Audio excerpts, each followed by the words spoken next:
नमस्कार, आपका स्वागत है। मैं हूं आपके साथ ज्योति निषाद। बुलेटिन की शुरुआत करते हैं। कांकेर लोकसभा से सांसद भोजराज नाग लोगों में काफी लोकप्रिय हैं और उसकी वजह है लोगों से उनका मिलनसार व्यवहार। इतना ही नहीं, वे लोगों की परेशानियों को लेकर अधिकारियों को फटकार लगाने से भी पीछे नहीं हटते। देखिए हमारी खास रिपोर्ट। दीपावली की सबको बहुत बहुत शुभकामनाएं। पूरे छत्तीसगढ़ वासियों को, हमारे कांकेर लोकसभा वासियों को और भारत देशवासियों को मैं दीपावली पर्व की बहुत बहुत शुभकामनाएं देता हूं। बधाई। आपने लगातार अपने क्षेत्र में दौरा करते हैं सांसद महोदय, और लगातार आमजन से भी मिलते हैं। काफी समस्याएं होती हैं क्षेत्र की, आप तक भी बात रखते होंगे। किस तरह से बातें जो है आपके सामने ला रहे हैं? देखिए, हमारा जो बस्तर क्षेत्र है, कांकेर क्षेत्र है, ये क्षेत्र दुर्गम क्षेत्र है। यहाँ विकास की काफी संभावनाएं हैं। पिछले कई दशक से यहाँ नक्सलवाद का दंश झेल रहा क्षेत्र है। इसके कारण हमारे क्षेत्र में जो विकास होना था वो विकास नहीं हो पाई है। आज भी मूलभूत सुविधाएं को लेकर के वहाँ के आम जनता काफी त्रस्त है, परेशान है। इसलिए हम ऐसे क्षेत्रों में जाते हैं और क्षेत्र की जो जनता है उसकी मूलभूत समस्या है उसको कैसे निराकरण हो, इसका प्रयास करते हैं। जी, लगातार आपका संसदीय क्षेत्र बहुत बड़ा क्षेत्र है, क्योंकि बालोद जिला भी आपके क्षेत्र में आता है, साथ ही पूरे कांकेर आपके क्षेत्र में आता है। माइनिंग कांकेर जिले में अधिकतर है, खास करके भानुप्रतापपुर ब्लॉक की बात हो तो यहाँ पर अमूमन देखा जाता है प्रबंधक के साथ आपसी सामंजस्य ग्रामीण बीच में नहीं बैठ पाता है। अपनी चाहे बात रोजगार की हो या क्षेत्रीय समस्याएं, सड़कों की हो, क्योंकि माइनिंग की वजह से काफी रास्ते भी खराब होते हैं। इन तमाम पहलुओं पे समस्याएं भी आपके पास आती हैं। तो माइंस प्रबंधक रोजगार देने की बात तो करता है, लेकिन स्थानीय लोगों को महत्व नहीं दिया जाता है, ऐसा ग्रामीणों को हमेशा शिकायत रहता है। देखिए, हमारा कांकेर लोकसभा, चाहे कांकेर जिला कहें या बालोद जिला कहें, ये दोनों माइंस वाला क्षेत्र है। दल्ली राजहरा में भी बीएसपी माइंस 50-60 वर्षों से काम कर रही है और आने वाले 50-60 साल में रावघाट खदान भी अभी जो शुरू हुआ है उसको आगे काम करना है। लेकिन हम माइंस प्रभावित जो गांव है, जो क्षेत्र है, वहां पे जाके देखते हैं तो वास्तव में वहां सड़क नहीं है, पानी नहीं है, बिजली नहीं है, शिक्षा, स्वास्थ्य, वहां की जो मूलभूत समस्या है उसमें अनेक परेशानी है, दिक्कत है।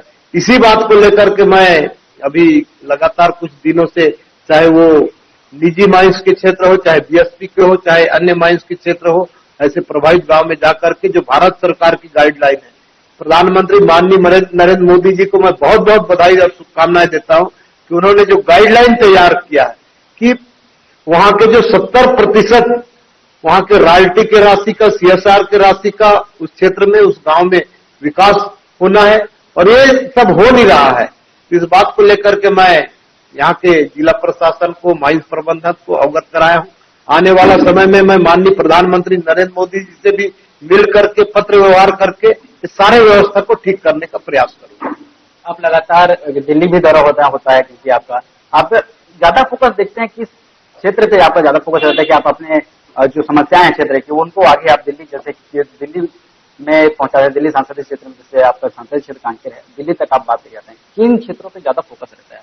निश्चित रूप से हमारी सरकार की जो अंतिम पंक्ति के अंतिम व्यक्ति तक सरकार की योजना का लाभ मिले, ये पंडित दीनदयाल उपाध्याय जी ने जो अंत्योदय योजना को सोच करके उन्होंने लागू किया था, और आज हमारी सरकार, चाहे वो केंद्र सरकार हो, चाहे हमारी राज्य सरकार हो, माननीय प्रधानमंत्री नरेंद्र मोदी जी के नेतृत्व में हमारे माननीय मुख्यमंत्री विष्णुदेव साय जी नरेंद्र मोदी जी के गारंटी को पूरा कर रहे हैं। और इसी का ये देन है कि आज छत्तीसगढ़ में कहें, चाहे भारत देश में कहें, आज जो आम जनता को केंद्र सरकार और राज्य सरकार की जो योजना का लाभ मिल रहा है और क्षेत्र में विकास हो रहा है, ये माननीय प्रधानमंत्री नरेंद्र मोदी जी के कारण हो रहा है। धन्यवाद सर आपका। तो ये थे सांसद भोजराज नाग जी, जो अपने तेज तर्रार अंदाज से भी जाने जाते हैं, क्योंकि क्षेत्र की जो समस्याएं होती हैं उनके निराकरण नहीं होता। जब शिकायत सांसद जी के पास आता है तो वे अधिकारियों को भी फटकार लगाते हैं, क्योंकि जो सरकार है वो भाजपा की सरकार है, और जो अंतिम व्यक्ति जो बसे होते हैं, क्योंकि जो शासन की योजनाएं हैं उनको अंतिम व्यक्ति तक पहुंचाया जाए, इनका पूरा ख्याल रखते हैं और अपने संसदीय क्षेत्र में लगातार दौरा भी करते दिखते हैं सांसद महोदय। कैमरामैन शिवम के साथ अनिल नेताम, हर खबर छत्तीसगढ़। सांसद भोजराज नाग अपने संसदीय क्षेत्र में लगातार दौरा करते हैं। वे लोगों की समस्याओं पर अधिकारियों को जमकर फटकार भी लगाते हैं। और उनकी यही कार्यशैली उन्हें दूसरों से अलग बनाती है, जिससे वो जनता में काफी लोकप्रिय हैं। Bureau report.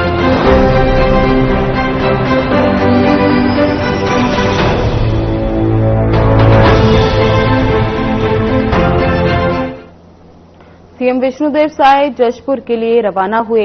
रवाना होने से पहले सीएम साय ने प्रदेशवासियों को दिवाली की शुभकामनाएं दी। सीएम साय ने कहा, दीपावली माता लक्ष्मी के पूजन का त्योहार है, सब पर उनकी कृपा बनी रहे, सबके घर में खुशहाली हो।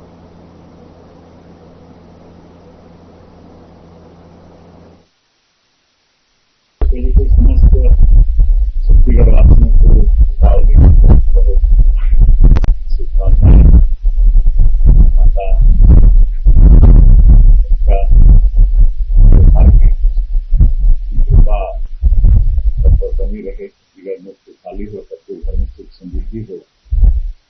और आज एक कार्यक्रम भी है, भोजरा समाज का एक कर्मा महोत्सव है, जिसमें जा रहे हैं और फिर उनको भी बहुत शुभकामनाएं बनते दीपावली।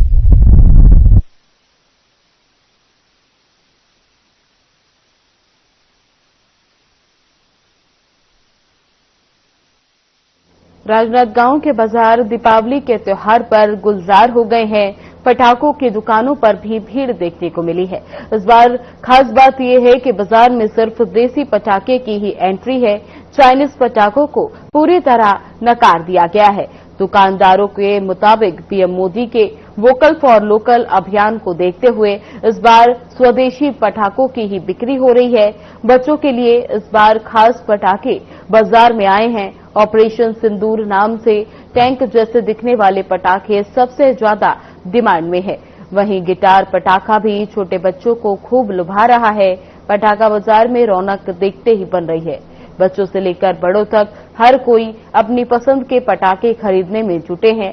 दुकानदारों की माने तो इस बार बिक्री में 20 से 25% बढ़ोतरी की उम्मीद है।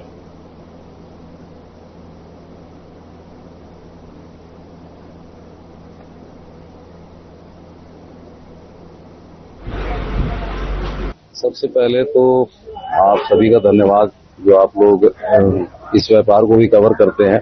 हालांकि जोखिम भरा व्यापार है। इस साल नए में हमारे पास में ऑपरेशन संदूर करके एक 9-in-1 एक सेट है, बहुत ही बढ़िया प्यारा बनाया है उन्होंने। 9 बार फंक्शन करेगा अलग अलग तरीके से। और नीमो फिश है, गिटार है, बच्चे गिटार का भी वो करेंगे। और जो अनार निकलेगा वो भी ज्वलनशील नहीं है, वो स्मोकलेस है, उसमें स्मोक नहीं है, वो भी है। उसके अलावा भी और भी छोटे छोटे पटाखे बहुत सारे नए हैं। और जैसा हमारे प्रधानमंत्री यशस्वी है, उन्होंने जैसे बोला ही था कि भाई अपने को विदेशों से सामान कम से कम मंगाना है, तो हम लोगों ने पूरा पटाखा एसोसिएशन की हमारी परसों मीटिंग हुई थी, जिसमें हमने फैसला लिया है कि किसी प्रकार का भी चाइनीज पटाखा या विदेशी पटाखा अपने को नहीं बेचना है, लोकल को देना है, लोकल को बिजनेस देना है। और हम लोगों ने आजकल में मेरे यहाँ बोर्ड भी लग जाएंगे, यहाँ पर सभी प्रकार का स्वदेशी सामान ही बिकता है। तो इस चीज को भी ध्यान में रख रहे हैं। बाकी है तो जोखिम भरा व्यापार, और सारी राजनांदगांव संस्कार धानी हमेशा हमको कोऑपरेट करते आई है। उम्मीद है कि इस बार भी अच्छा उनके तरफ से सहयोग मिलेगा और हम भी अच्छे तरीके से उनकी सर्विस दे पाएंगे।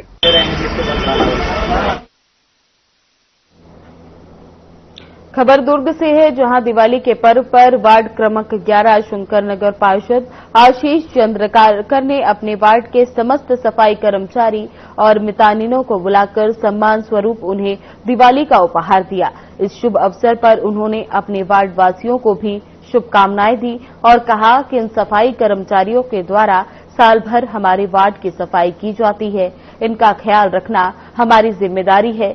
इसी विचारधारा के साथ हमने सभी वार्ड के सफाई कर्मचारियों को बुलाया और उन्हें सम्मानित किया। साथ ही उन्होंने सभी देशवासियों और प्रदेशवासियों को दिवाली की हार्दिक शुभकामनाएं प्रेषित की।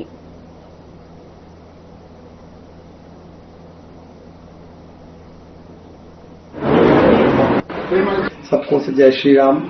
धनतेरस की बहुत बहुत बधाई सबको, दिवाली की बहुत बहुत शुभकामनाएं। आज आपको पता है कि आज मैं वार्ड का पार्षद भी हूँ, आशीष इंफोटेक भी मेरा है। आज हम लोगों ने जो सफाई मित्र, जिनको मैं सफाई मित्र बोलता हूँ, जो वार्ड पूरा संभालते हैं, हम तो अभी आए हैं अपने देख रेख करते, लेकिन असली जो काम करने वाले जो लोग हैं वो हमारे सफाई मित्र हैं। तो आज नितान सफाई मित्रों को आज हम लोग उनके लिए एक छोटा सा उपहार स्वरूप एक भेंट टू भेंट हमारे आशीष इंफोटेक में हमने रखा था, उनको भेंट हमने दिया, उपहार दिया, क्योंकि वो भी दिवाली अच्छे से मनाए, बच्चों के साथ मनाए, क्योंकि साफ सफाई और ये जी की देखरेख उनके हाथ में ही है पूरा। और मैं चाहता हूं कि वार्ड 11 एक आदर्श वार्ड बने, स्मार्ट वार्ड बने, और बहुत बहुत सबको बधाई दिवाली की।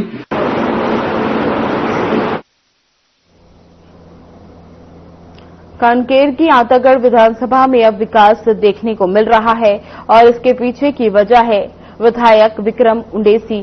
उन्होंने एक ऐसे क्षेत्र में विकास करके दिखाया जो संवेदनशील क्षेत्र में आता है।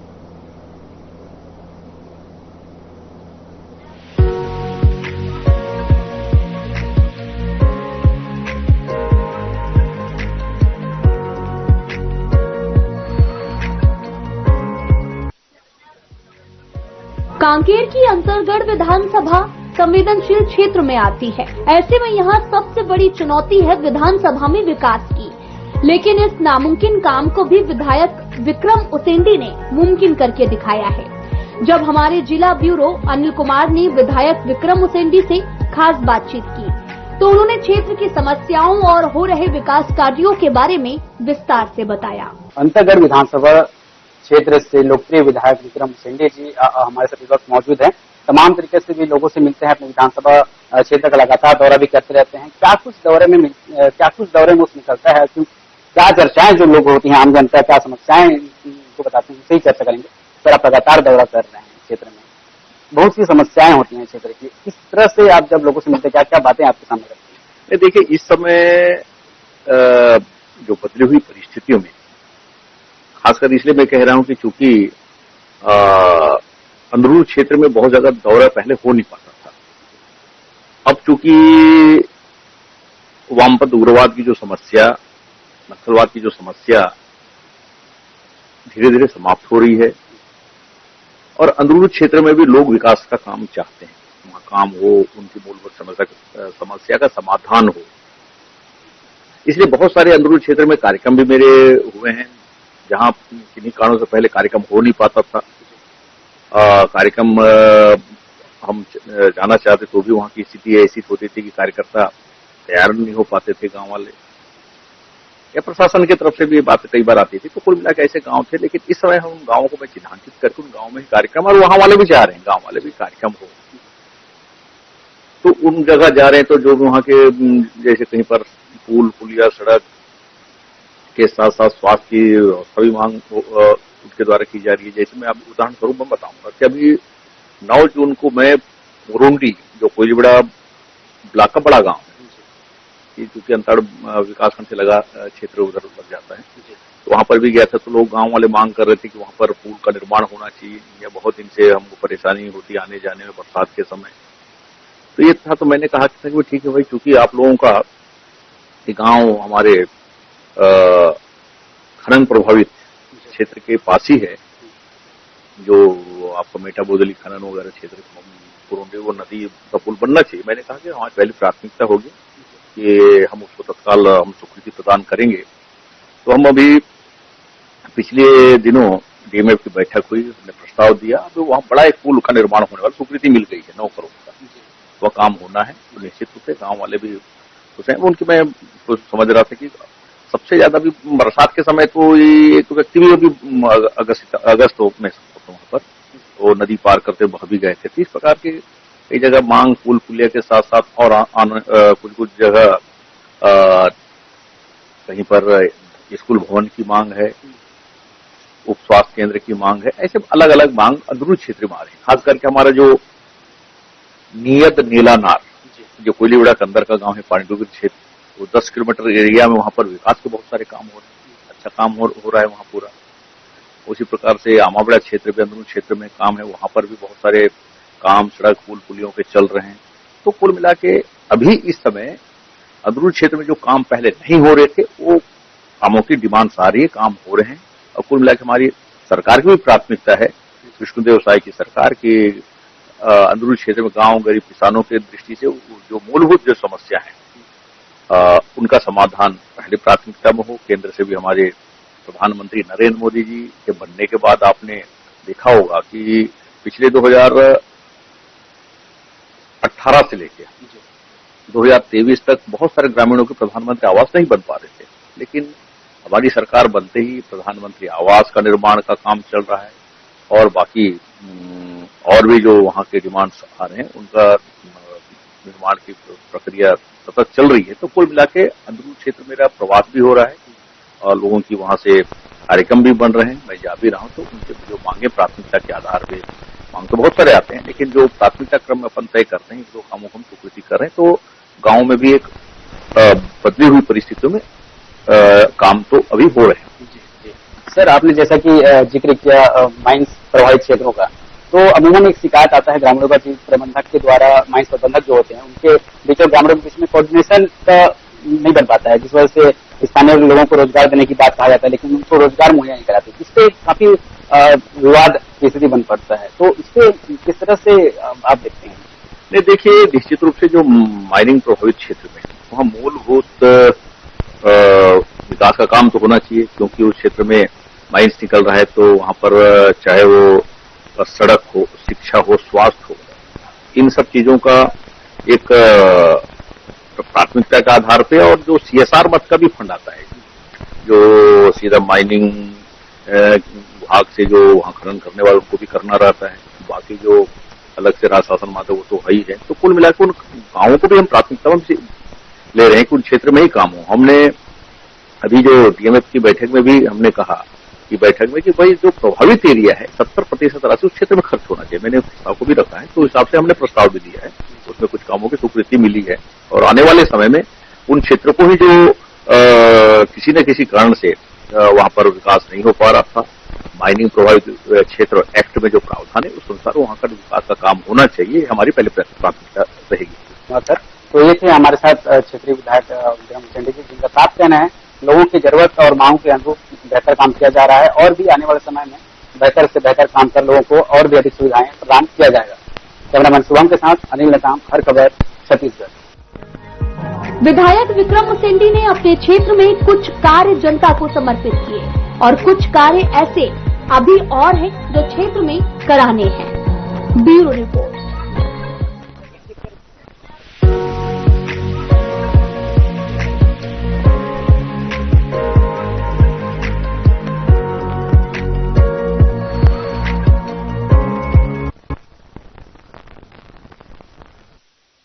छत्तीसगढ़ के आत्मानंद स्कूलों को लेकर एक बार फिर राजनीति गर्मा गई है। प्रदेश कांग्रेस अध्यक्ष दीपक बैज ने बीजेपी सरकार पर बड़ा आरोप लगाया। उन्होंने कहा कि शायद सरकार के कार्यकाल में अब तक एक भी नया स्कूल नहीं खोला गया, जबकि 10,463 स्कूलों को युक्तियुक्तकरण के नाम पर बंद कर दिया गया। उन्होंने और कुछ क्या कहा, आपको सुनवाते हैं।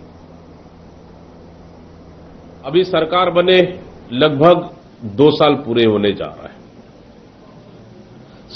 इस सरकार ने इस 2 साल के कार्यकाल में अनोखा रिकॉर्ड दर्ज किया है।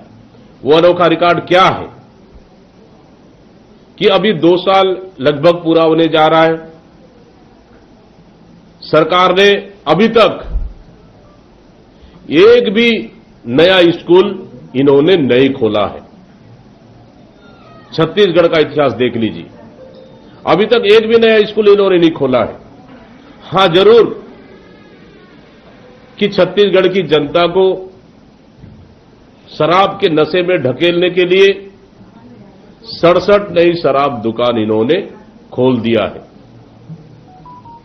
एक भी नए स्कूल नहीं खोलना और उसके एवज में 10,463 स्कूलों को बंद कर देना और 1 नवंबर से अब उन स्कूलों का डायस कोड भी समाप्त हो जाएगा।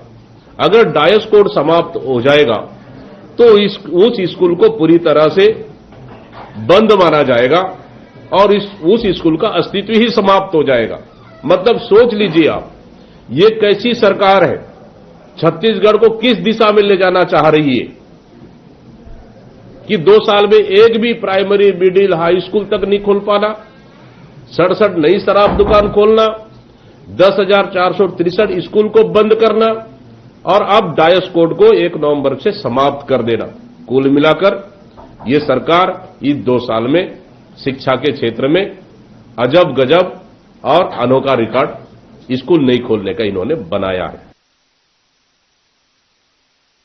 दीपावली को लेकर बाजारों में रौनक दिखाई दे रही है, तो वहीं धनतेरस की खरीदारी के पहले दिन दुकानों पर लोगों की भीड़ उमड़ने लगी है। समृद्धि और शुभता का प्रतीक माने जाने वाले इस पर्व पर खरीदारी को लक्ष्मी आगमन का संकेत माना जाता है। इस कड़ी में महिलाएं एवं बाल विकास मंत्री लक्ष्मी रजवाड़े ने भी स्थानीय बाजार पहुंचकर पूजन सामग्री की खरीदारी की और त्योहार की तैयारियों की शुरुआत की। उन्होंने लोगों से अपील की कि वे स्थानीय दुकानदारों से ही सामान खरीदें, जिससे छोटे व्यापारियों को भी त्योहार की खुशियों में भागीदार बनने का अवसर मिले।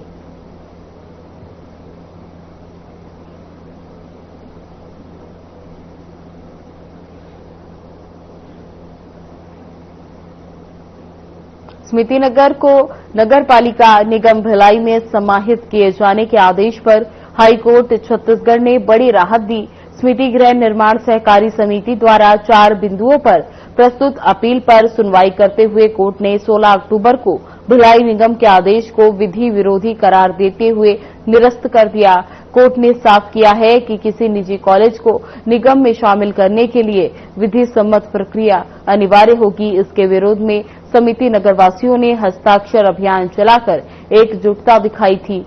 कोर्ट के निर्णय के बाद 17 अक्टूबर को समिति के कार्यालय में एक सभा का आयोजन हुआ, जिसमें सभी सदस्यों ने निगम के आदेश के खिलाफ सामूहिक आपत्ति दर्ज कराने और कॉलोनी का संचालन समिति द्वारा ही जारी रखने का निर्णय लिया। वहीं समिति अध्यक्ष राजीव चौबे ने बताया कि ये फैसला कॉलोनी की स्वायत्तता और जनहित की रक्षा के लिए जरूरी है।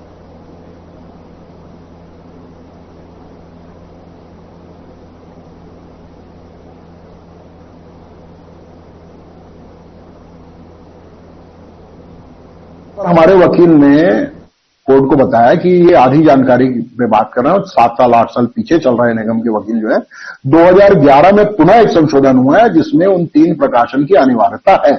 कोर्ट ने उसको देखा, माना और उसके बाद फिर उनसे पूछा।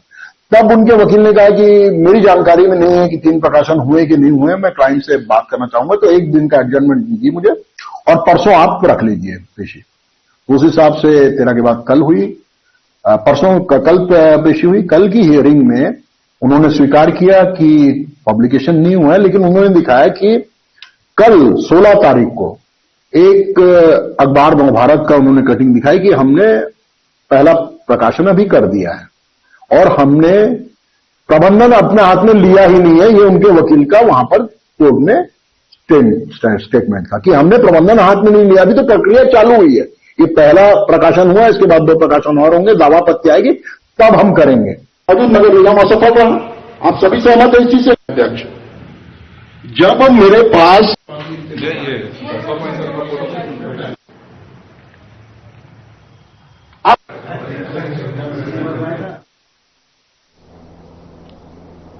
फिलहाल बुलेटिन में बस इतना ही। बने रहे हमारे साथ। नमस्कार।